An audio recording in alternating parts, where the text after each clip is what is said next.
Hello दोस्तों। हम Indian polity यानी भारतीय राज्य व्यवस्था पढ़ रहे थे, जिसमें आज का टॉपिक है भारतीय संविधान की प्रस्तावना यानी प्रियम्बल ऑफ इंडियन कॉन्स्टिट्यूशन।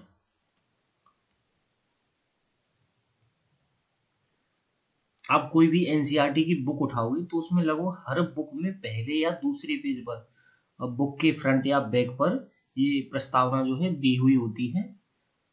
सबसे पहले ये हर एक को याद होनी चाहिए, क्योंकि अगर ये आपको याद है तो इससे संबंधित सभी प्रश्नों को आप आसानी से कर पाओगे। इसे आप याद कर लेंगे और 6 से 12वीं तक की कोई भी बुक देख लेंगे और उस पर ये हिंदी में लिखी होगी। आइए देखते हैं इससे संबंधित प्रश्नों को।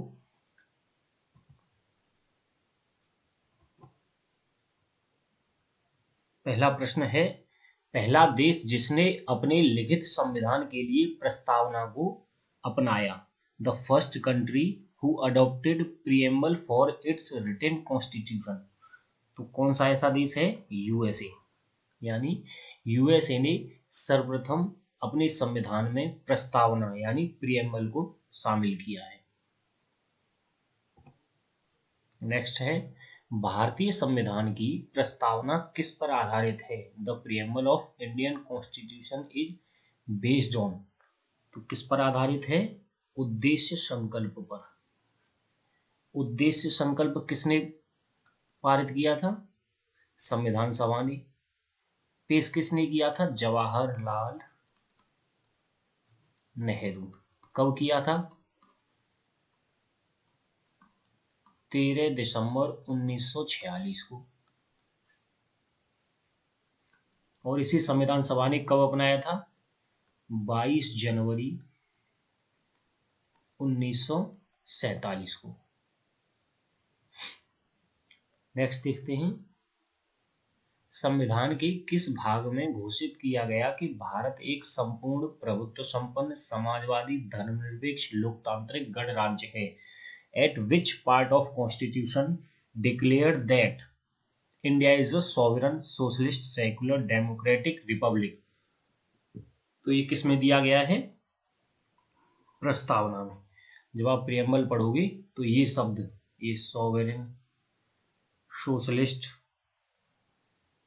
डेमोक्रेटिक सेक्युलर रिपब्लिक यानी संपूर्ण प्रभुत्व संपन्न समाजवादी धर्मनिरपेक्ष लोकतांत्रिक गणराज्य, जब आप प्रस्तावना यानी प्रियम्बल पढ़ोगे तो ये शब्द आपको वहां पर मिलेंगे। इसीलिए बोला है कि आपको याद होनी चाहिए। नेक्स्ट देखते हैं, प्रस्तावना में हम शब्द का अर्थ है। The term we in preamble means. तो क्या है? भारत के लोग, द पीपल ऑफ इंडिया। जब प्रस्तावना स्टार्ट होती है तो उसमें सबसे पहला लिखा रहता है कि हम, फिर उसके बाद आता है भारत के लोग यानी we the people of India. प्रस्तावना इन्हीं शब्दों से शुरू होती है, हम भारत के लोग या we the people of India. तो हम शब्द का क्या मतलब रहा है यहाँ पे? भारत के लोगों से। इसलिए बोला है प्रस्तावना आपको हर एक को याद होनी ही चाहिए। यानी इससे संबंधित अगर आपको प्रश्नों को हल करना है तो प्रस्तावना आपको याद करनी ही होगी। नेक्स्ट है, प्रस्तावना में उल्लिखित न्याय के आदर्श सामाजिक, आर्थिक और राजनीतिक से लिया गया। The idea of justice, social, economic and political mentioned in the preamble has been taken from. यानी जो प्रस्तावना में न्याय के आदर्श हैं, कौन कौन से हैं? एक तो सामाजिक है, आर्थिक है और राजनीतिक है। जस्टिस कौन कौन से हैं प्रस्तावना में? Social, economic and political. जब आप प्रस्तावना पढ़ेंगे तो ये तीनों शब्द यानी जस्टिस, न्याय, 3 प्रकार के मिलेंगे उसमें, सोशल, इकोनॉमिक एंड पॉलिटिकल। तो ये कहाँ से लिए गए हैं? ये रूसी क्रांति से।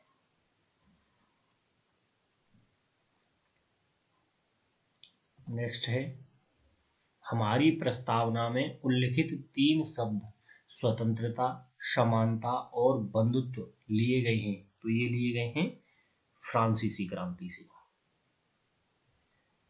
ये जो तीनों शब्द हैं, स्वतंत्रता, समानता और बंधुत्व,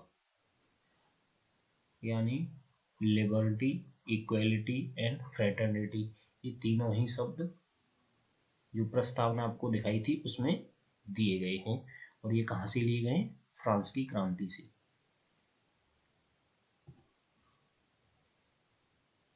नेक्स्ट है, भारतीय संविधान किसमें न्याय सुनिश्चित करता है? Indian constitution ensure justice. तो बताया था प्रस्तावना में 3 प्रकार के न्याय दिए गए हैं। कौन कौन से हैं? सामाजिक, आर्थिक, राजनीतिक, यानी सोशल, इकोनॉमिक और पॉलिटिकल। तो यही भारतीय संविधान में कितने प्रकार से न्याय सुनिश्चित किया गया है? तो सामाजिक, आर्थिक, राजनीतिक, और ये तीनों ही न्याय किसमें दिए गए हैं? प्रस्तावना में। नेक्स्ट है, किस मामले में सुप्रीम कोर्ट ने विशेष रूप से कहा कि प्रस्तावना संविधान का हिस्सा नहीं है? तो बेरोवारी यूनियन केस, ये हुआ था 1960 में। तो इसमें सुप्रीम कोर्ट ने बोल दिया था कि जो प्रस्तावना यानी प्रीएम्बल हमारे संविधान का हिस्सा नहीं है। नेक्स्ट, सर्वोच्च न्यायालय ने पहले की राय को खारिज कर दिया और कहा कि प्रस्तावना संविधान का एक अभिन्न अंग है। तो ये किस केस में कहा था? केशवानंद भारती केस 1973। तो सुप्रीम कोर्ट ने पहले की राय को खारिज, कौन सी राय थी वो? जो बेरोवारी यूनियन केस अभी लास्ट में पढ़ाया, बेरोवारी यूनियन केस 1960 में सुप्रीम कोर्ट ने बोला कि जो प्रीएम्बल है यानी प्रस्तावना है वो संविधान का हिस्सा नहीं है। लेकिन 1973 में ही सुप्रीम कोर्ट ने फिर बोला कि प्रीएम्बल यानी प्रस्तावना संविधान का हिस्सा है और अभिन्न हिस्सा, यानी कभी न अलग होने वाला हिस्सा है। नेक्स्ट है, प्रस्तावना में किस संशोधन अधिनियम द्वारा संशोधन किया गया? अब तक प्रस्तावना में सिर्फ एक ही संशोधन हुआ है और वो भी है 42वां संविधान संशोधन, सिर्फ एक ही संशोधन हुआ है। नेक्स्ट देखते हैं, प्रस्तावना में किस संशोधन अधिनियम द्वारा संशोधन किया गया है?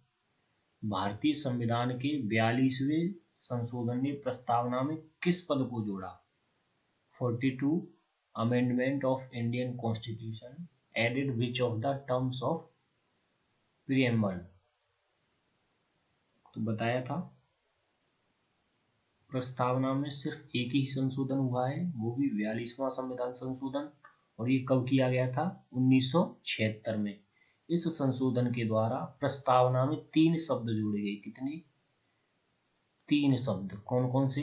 एक तो हो गया समाजवादी यानी सोशलिस्ट, एक हो गया धर्मनिरपेक्ष यानी सेक्युलर, और एक शब्द जोड़ा गया था अखंडता यानी इंटीग्रिटी। यानी ये 3 शब्द 42वें संविधान संशोधन 1976 में हुआ था और उसमें ये 3 शब्द जोड़े गए, समाजवादी, धर्मनिरपेक्ष और अखंडता, यानी सोशलिस्ट, सेक्युलर और इंटीग्रिटी। नेक्स्ट है, प्रस्तावना के अनुसार संविधान को अपनाने की तिथि थी एज पर preamble date of adoption of the constitution was 26 November 1949। जब आप प्रीएम्बल पढ़ोगे तो उसमें ये डेट मेंशन है, 26 नवंबर 1949। प्रस्तावना में कहा गया है कि संविधान अपना अधिकार प्राप्त करता है। तो कहाँ से करता है? भारत के लोगों से। प्रीएम्बल पढ़ोगे तो शुरुआत में ही लिखा रहेगा हम भारत के लोग, we the people of India. तो संविधान कहाँ से शक्ति प्राप्त करता है? भारत के नागरिकों से। नेक्स्ट है, किसे संविधान की आत्मा के रूप में वर्णित किया गया है? Described as the soul of the constitution. तो संविधान की आत्मा किसे कहा जाता है? प्रीएम्बल यानी प्रस्तावना को हमने पिछली क्लास में बताया था कि संविधान की आत्मा एवं हृदय, ये किसने बोला? डॉक्टर भीमराव अंबेडकर। और किसे बोला? आर्टिकल 32। जो संविधान का अनुच्छेद 32 है उसको डॉक्टर भीमराव अंबेडकर ने संविधान की आत्मा एवं हृदय कहा था। लेकिन यहाँ पर सिर्फ इसमें डॉक्टर अंबेडकर का नाम मेंशन नहीं किया गया, इसने सिर्फ पूछा है कि संविधान की आत्मा किसे कहा गया है, तो किसे कहा गया है? प्रस्तावना को। अगर यहाँ पर डॉक्टर अंबेडकर लगाता तो पूछता कि डॉक्टर अंबेडकर ने संविधान की आत्मा किसे कहा है, तो यहाँ पर आंसर हो जाता आर्टिकल 32। आर्टिकल 32 में क्या है? संवैधानिक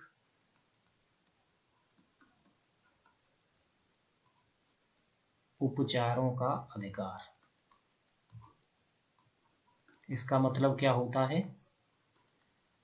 जब नागरिकों के मूल अधिकारों का हनन होता है तो नागरिक सुप्रीम कोर्ट या हाई कोर्ट जा सकते हैं अपने जो अधिकार हैं उन्हें लागू करवाने के लिए। तो ये थी हमारी आज की क्लास। आई होप आपको पसंद आई होगी। मिलते हैं नेक्स्ट क्लास में। Thank you.